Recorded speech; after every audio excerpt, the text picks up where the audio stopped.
Snow White is the first American feature-length animated movie, 1937. It's one of the most beloved movies of all time. The entertainment world held its breath when the news broke. Rachel Zegler, a rising star still navigating the choppy waters of Hollywood, had reportedly slapped Trey Parker and Matt Stone, the irreverent masterminds behind South Park, with a staggering 9-figure defamation lawsuit. It sounded like a Hollywood script itself, a clash between a new generation talent seemingly bruised by online discourse, and two seasoned satirists who had built their empire on skewering everything and everyone without a hint of apology. What began as a seemingly typical South Park jab was about to spiral into a high-stakes legal drama that would force everyone to question the very boundaries of comedy in the 21st century. The catalyst for this unprecedented legal battle? A South Park episode that took direct aim at the swirling controversies surrounding Zegler's updated portrayal of Snow White in Disney's live-action remake. It's no longer 1937, and we absolutely wrote a Snow White. That laugh. It's not going to be saved by You the wrote prince. it? She's not going to be saved by the prince, and she's not going to be dreaming about true love. She's dreaming about becoming the leader she knows she can be. In classic Parker and Stone fashion, the episode amplified every online murmur and headline. It was the first animated film that had the kind of Disney magic that had depth, that had absolute, it was riveting. And it's based, of course, on a Brothers Grimm story. And painting a surreal picture of a cartoon Rachel wielding a smartphone like a royal scepter, firing off pointed commentary about historical context and studio politics. The original cartoon came out in 1937, and very evidently so. There's a big focus on her love story with a guy who literally stalks her. Say it louder so your other eye can hear you. Yeah, the entire film's about a love story. It's about a love story because that's what the point of the film is. And I'm sorry that chivalry and a man pursuing you is now deemed as stalking, which now it's kind of making sense why men are opting out of the dating scene.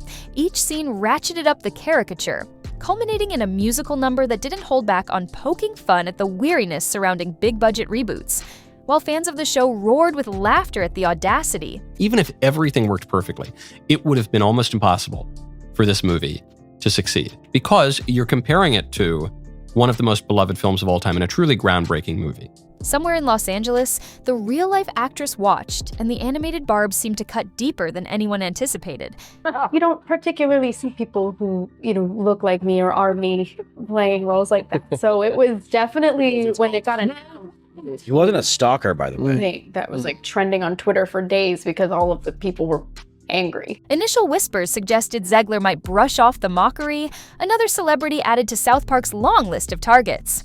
After all, countless public figures had weathered their satirical storms without legal intervention, but those whispers proved to be wishful thinking. Soon, the explosive headline landed: Rachel Zegler was reportedly seeking $100 million. The original cartoon came out in 1937, and very evidently so.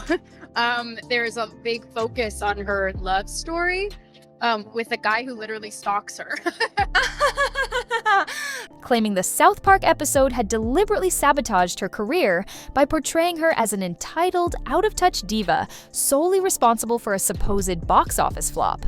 And this started with the movie star Rachel Zegler, who I believe would be categorized as a loudmouth dope. The lawsuit alleged that Parker and Stone had crossed a crucial line, moving beyond parody into outright character assassination. Animated sequences depicting her siphoning production funds and joking about ludicrously expensive budget snacks were, according to the filing, not fair comedy, but malicious falsehoods. The claim was stark. Potential casting opportunities had vanished in the wake of the episode, with at least one studio allegedly citing the cartoon portrayal as a reason to pause and see how the dust settled. To Zegler's team, this was tangible proof of real financial damage. The news of the lawsuit sent shockwaves through Hollywood, sparking a fierce debate that quickly spilled onto social media. Battle lines were drawn with the speed of a viral tweet. Her team Rachel championed her right to defend her image against what they deemed unchecked animated harassment. No, the people who you need to entertain, the people who you need to serve, the people who pay your salary. Conversely, Moore's Team South Park rallied behind Parker and Stone as the last bastions of unapologetic humor, their mantra echoing, "Satire is not slander."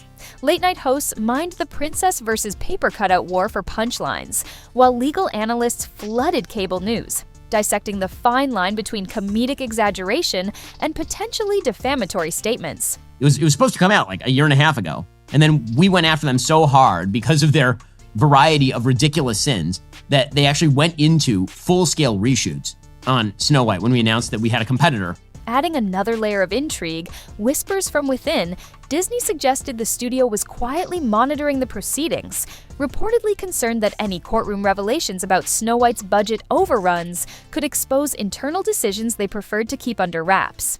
Though not directly named in the suit, Disney's shadow loomed large over every legal maneuver. Inside the South Park studios, as the legal storm gathered, Parker and Stone initially opted for an uncharacteristic silence. For two men famous for their gleeful willingness to poke the bear, this radio silence was notable. However, behind closed doors, the comedic gears were reportedly still turning.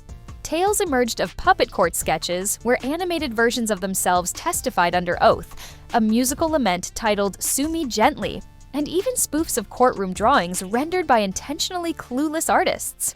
These comedic drafts remained locked away, a testament to the legal constraints, but the temptation to unleash them must have been immense. Meanwhile, the focus on Zegler intensified. Reports circulated about her emotional state, friends suggesting a fluctuating mix of determination and exhaustion. For an actor, the lack of control over a film's narrative and public perception is a known frustration, and Zegler reportedly viewed the lawsuit as a necessary stand, a message that she would no longer be a passive target for potentially damaging parody. Our rights are on the line, folks. The rate by Cosby sweaters? Come on. That's the face of a serial killer. And if you disagree with this sentiment, just hit the unfollow button. As an actor, you don't get to dictate anything. You don't get to dictate if a film actually happens. You don't get to dictate when it is shot, how it is shot, if you can ever speak about it to the public. You are simply just there to show up and say your lines and look the way they want you to look. That is our job. Detractors, however, were quick to point out that Zegler was not the first celebrity to be lampooned by South Park, citing figures like Tom Cruise and Kanye West, who had endured far harsher treatment without resorting to legal action. This path that I'm taking right now is the path that Rachel Zegler should have taken instead of just running her mouth for the last 3 years. Supporters countered that those were established figures with decades-long careers and fan bases less susceptible to the immediate impact of viral memes and online narratives. Zegler, still building her resume, was arguably more vulnerable to misrepresentation. God forbid a woman dream about true love. We're all just sitting around here, maybe I could be president one day. I hate men, I just want to be president. That screams Disney princess. Oh my God, I'm literally getting enraged. Once again, I feel like I'm back in 2022. As the lawsuit navigated the early stages of the legal system, Parker and Stone finally broke their silence with a concise 2-sentence statement. "We believe strongly in the right to parody public figures and public events. We look forward to a vigorous defense of that right." The brevity spoke volumes, signaling their intent to argue on principle rather than engage in a public mudslinging match. Yet, sources close to the duo hinted at their eagerness to unleash their comedic take on the situation the moment their legal team gave the all-clear. Legal scholars predicted a fascinating courtroom showdown, one that would hinge on the delicate boundaries separating protected satire from actionable defamation. Previous rulings generally shielded parody that no reasonable viewer would interpret as literal truth. While South Park's depiction of Zegler singing about personally rewriting classic scenes to cash more checks might seem absurd to fans of the show, her legal team argued that some viewers lacked the media literacy to distinguish exaggeration from reality. They even pointed to social media posts where commenters claimed Zegler had admitted to hijacking the production, suggesting the spoof had indeed warped public perception. The defense, however, countered with a mountain of tweets and online threads that laughed at the cartoon's over-the-top silliness, arguing that its very ridiculousness proved an intent to amuse, not accuse. Adding another layer of complexity, Disney's quiet monitoring continued. Their legal department reportedly prepared to quash any subpoenas that might force them to reveal sensitive internal communications about the Snow White production. As the case moved towards trial, the entertainment industry braced for potential fireworks. Security teams reportedly prepared for an influx of demonstrators and curious onlookers. Streaming networks allegedly negotiated broadcast rights for daily recaps, sensing a ratings bonanza. Legal experts across the spectrum weighed in, predicting that the verdict, whichever way it swung, would have significant ripple effects on how satire treats real-life figures in the digital age. A victory for Zegler could embolden others to litigate over comedic portrayals, while a win for South Park might reinforce broader protections for satire, potentially pushing its boundaries even further. During opening statements, both sides appealed to emotion and principle. Zegler's attorney painted a picture of a talented young woman publicly humiliated by an extreme caricature that blurred into character damage. The defense countered by invoking America's long tradition of lampooning public figures, from political cartoons to stand-up comedy, insisting that Parker and Stone were simply upholding that tradition. The defense lawyer even posed a theatrical question to the jury. Did they truly want to live in a world where cartoons required disclaimers stating, "No parody intended"? The witness lists reportedly included media scholars, psychologists specializing in celebrity image formation, and even an economist tasked with calculating Zegler's alleged lost income. Parker and Stone themselves took the stand, offering insights into their creative process, how they mined current events for absurdity, chased the wildest angles, and trusted that their audience understood the humor was never intended as factual reporting. Under cross-examination, they conceded that controversy could sometimes boost ratings, a candid admission that likely raised eyebrows. Zegler followed, delivering heartfelt testimony about the impact of waking up to social media feeds flooded with the cartoon's most mocking clips, each share accompanied by disparaging commentary questioning her professionalism. She spoke of anxiety, canceled auditions, and the fear of being prematurely labeled a difficult actress. Throughout the deliberations, the courtroom crackled with tension. Observers sensed the jury grappling with the inherent conflict between empathy for an individual facing public ridicule and the fundamental need for robust parody in a free society. After 3 tense days, the verdict finally arrived. Parker and Stone were not liable. The jury's spokesperson explained that while they sympathized with Zegler's distress, the episode's surreal and exaggerated tone made it unreasonable for an average viewer to interpret it as factual statements.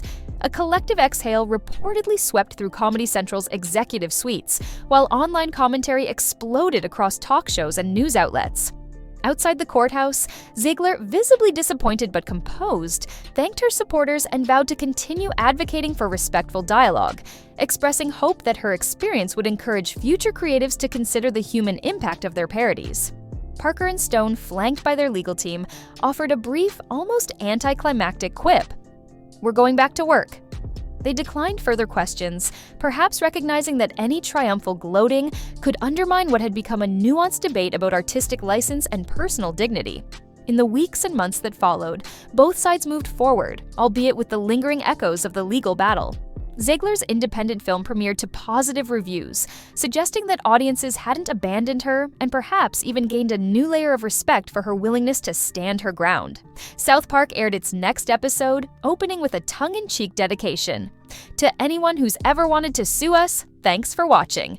Viewership reportedly spiked, but the episode's humor carried a subtly reflective tone, as if Parker and Stone themselves had absorbed some of the weight of the ordeal, exploring how satire can indeed bruise even as it entertains. Industry analysts dissected the case for months, using it as a case study in entertainment law and media ethics seminars. Scholars framed the verdict as a reaffirmation of the wide legal latitude afforded to comedy, while public relations experts highlighted the reputational risks involved for all parties. For Rachel Zegler, the lawsuit, despite the unfavorable verdict, arguably clarified her boundaries and earned her a newfound respect among her peers for her courage in taking on established giants. For Parker and Stone, the courtroom battle served as a potent reminder that their audacious comedic style, while wielding enormous cultural influence, also carried significant responsibilities in an era of hyperconnectivity, where even the most outlandish jokes can have real-world consequences. In the ongoing saga of Hollywood, this clash between a princess and paper cutouts will likely endure as a vivid illustration of the fragile equilibrium between satire and personal narrative. A single animated segment ignited a multi-million-dollar legal war, forcing a reckoning with the lines drawn between humor and harm, free speech and reputational protection. Ultimately, both sides emerged with valuable, if hard-won, lessons. Zegler solidified her image as an artist unafraid to defend her integrity, while South Park was reminded that even the sharpest jokes leave echoes in the lives beyond the punchline. And as time inevitably softens the edges of memory, the case will stand as a testament to the dynamic dance between creativity and critique, a dance that continues to shape the boundaries of humor with every controversy and every laugh that rings out across our screens.